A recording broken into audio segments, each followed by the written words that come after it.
नमस्कार दोस्तों, आपका स्वागत है मेरे फिर एक नए वीडियो में। तो आज के वीडियो में मैं आपके लिए लेके आया हूँ पीसीसी का टॉपिक, तो जिसको कि हम कहते हैं कि प्लेन सीमेंट कंक्रीट। तो ये क्या होता है, इसको कहाँ यूज़ करते हैं, कब यूज करते हैं, वो मैं इस वीडियो में आपको बताने वाला हूँ। तो जिस तरीके से हमको किसी भी एक बिल्डिंग की नींव को रखने के लिए, फाउंडेशन को रखने के लिए एक बेस चाहिए होता है, उसी प्रकार हमको इस पीसीसी को बिछाना पड़ता है ताकि हम उस पर अपनी फाउंडेशन को बिठा पाएँ बिल्डिंग की। तो किसी भी चीज़ के लिए मतलब बेस तो चाहिए ही होता है, तो उसके लिए हम इसका इस्तेमाल करते हैं। अब पीसीसी में क्या क्या चीज़ें होती हैं, किन किन बातों का ध्यान रखना चाहिए, कैसे इसको हम करते हैं, अब हम इस वीडियो में आगे जानेंगे। तो पीसीसी में क्या होता है कि एक जो सीमेंट का जो रेशियो होता है वो हम आरसीसी के सीमेंट के रेशियो से थोड़ा सा कम मात्रा में रखते हैं। यानी कि जो आरसीसी की जो हमारी जो स्लैब पड़ती है, जो रिइंफोर्समेंट सीमेंट कंक्रीट की जो स्लैब पड़ती है लेंटर की इनकी, तो उनमें हम सीमेंट की मात्रा ज़्यादा होती है, एक हिसाब से होती है, M20, M25, M30 के ग्रेड में होती है। और इधर हम कुछ कम मात्रा में इसको सीमेंट को हम यूज़ करते हैं ताकि हमारा सीमेंट भी कम लगे और हमारा एक प्लेन बेस भी बन जाए। तो चलिए अब जानते हैं कि इसमें किस तरीके का हम लोग रेशियो इसमें यूज करते हैं। तो जैसे कि 1, 5 और 10 का इसमें रेशियो हम यूज करते हैं। यानी कि एक बोरी, एक का मतलब क्या है कि यानी कि एक बोरी सीमेंट हो गया, 5 बोरी आपका सैंड हो गया, डस्ट हो गया, या बदरपुर कहते हैं कुछ लोग, कुछ मोरंग कहते हैं, वो हो गया। बाकी का 10 बोरी आपका गिट्टी हो गया, जैसे कि एग्रीगेट्स हो गया।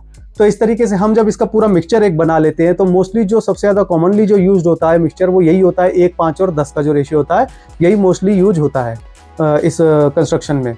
तो इस तरीके से हम जब इसका मिक्सचर बना लेते हैं, उसके बाद में फिर हम सबसे पहले क्या करते हैं कि जहाँ पर भी हमारा जो फाउंडेशन होना है, यानी कि जहाँ पर भी हमारे कॉलम लेआउट के हिसाब से जहाँ पर भी हमको गड्ढा खोदना है, तो वहाँ पर हम एक एक्सकेवेशन करके उतना गड्ढा उसको खोद के देन उसके बाद में उसका गड्ढा कितना गहरा हमको खोदना है वो हमको देखना पड़ता है कि रोड के लेवल से 6-7 फीट नीचे, 4 फीट 5 फीट नीचे कितना हमको उसके नीचे खोदना है उसको।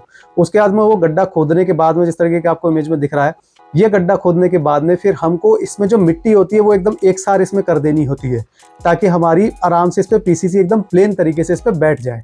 उसके बाद में फिर हम क्या करते हैं कि हमको वो मिट्टी चेक करनी पड़ती है कि वो मिट्टी किस तरीके की है वहाँ पे।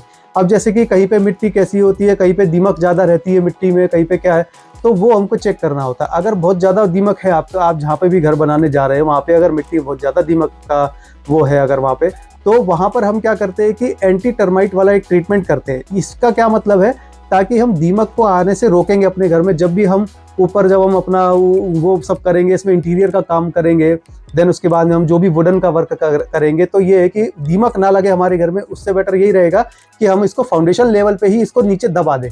तो दीमक के लिए क्या करते हैं कि इसमें छोटे छोटे होल कर देते हैं, 2 फीट गहरे, 1.5 फीट गहरे, सरिये से कर दो, लकड़ी से कर दो, कैसे भी। तो वो होल करने के बाद में उसके अंदर एक टर्माइट ऑयल करके आता है, या फिर काफ़ी सारे केमिकल्स एंड कंपाउंड्स आते हैं मार्केट में जो कि आप यूज़ कर सकते हैं।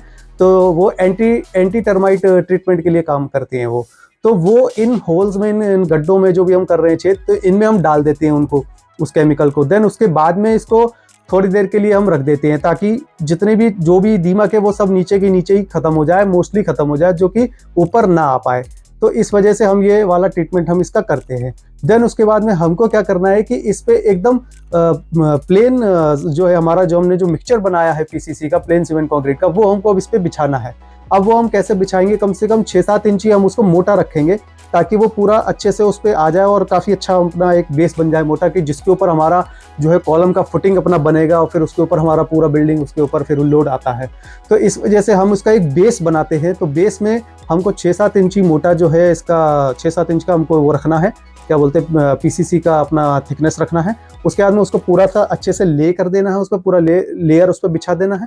और बिछाएंगे कैसे, बिल्कुल एकदम प्लेन, एकदम अच्छे से बिछाएंगे ताकि हमारा, जैसे कि आप देखते हैं स्लैब में हमारा किस तरीके से बिछाया जाता है, तो उसी तरीके से एकदम, ताकि देखने में भी अच्छा लगे, बढ़िया लगे कि पूरा एकदम कंक्रीट अच्छा सा बिछा हुआ है। देन उसके बाद में फिर हम उसको सूखने के लिए मान के चलिए कि 1-2 दिन उसको छोड़ देंगे और फिर उसके बाद में हम उस पर फिर वो कॉलम का कंस्ट्रक्शन हम उस पर फिर करते हैं।